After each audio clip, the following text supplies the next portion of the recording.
ያለው። ብሳሳት ተሳሳቻ።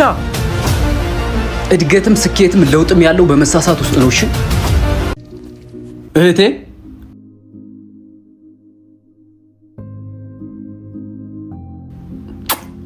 ምን ሆነሽ ነው? ወንድሜ ህልሜን መኖር ፈልጋለሁ ግን ፈራው። ምንድነው የሚያስፈራሽ? ወንድሜ ሰው ያስፈራኛል። ሰው ያስፈራኛል ማለት ምን ማለት ነው? ሰው ምኑ ነው የሚያስፈራው? አላውቅም ወንድሜ። የሰዎች ትችት ሰዎች ምን ይሉኛል ብዬ ሳስብ ጨንቃለሁ፣ ያስፈራኛል። በዚህ ምድር ላይ ርካሹ ነገር ምን እንደሆነ ታውቂያለሽ? ወሬ። ሰዎች ደግሞ ዝም ብለው ርካሽ የሆነውን አስተያየት እንዲጥሉብሽ እንዳፈቅጅላቸው። እሺ ወንድሜ አንተ እንደምታስበው ቀላል አይደለም። የሚያስፈሩሽ ሰዎች ስትሞች አብረውሽ ይቀበራሉ? አይ አይቀበሩ። ስትቸገሪ አብረውሽ ይቸገራሉ? ስትታመሚ አብረውሽ ይታመማሉ? ካንቺ ጋር እኩል ይሰቃያሉ? አይ በጭራሽ። አንቺ የምትጨነቂላቸው የምትፈሪያቸው ሰዎች እነዚህ ናቸው። እንግዲህ ለአንቺ ምንም ግድ የላቸው። አንቺ ግን ለሰዎች ትጨነቂያለሽ።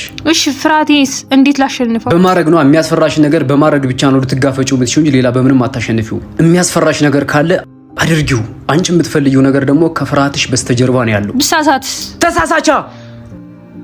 እድገትም ስኬትም ለውጥም ያለው በመሳሳት ውስጥ ነው። እሺ መሳሳትን በጭራሽ እንዳትፈሪሽ። የሚሳሳት ሰው ደግሞ የሚሰራ ሰው ነው።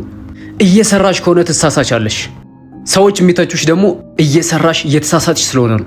የማንም ትችት ወደ ኋላ እንዲያስቀርሽ እንዳትፈቅጅለት። እሺ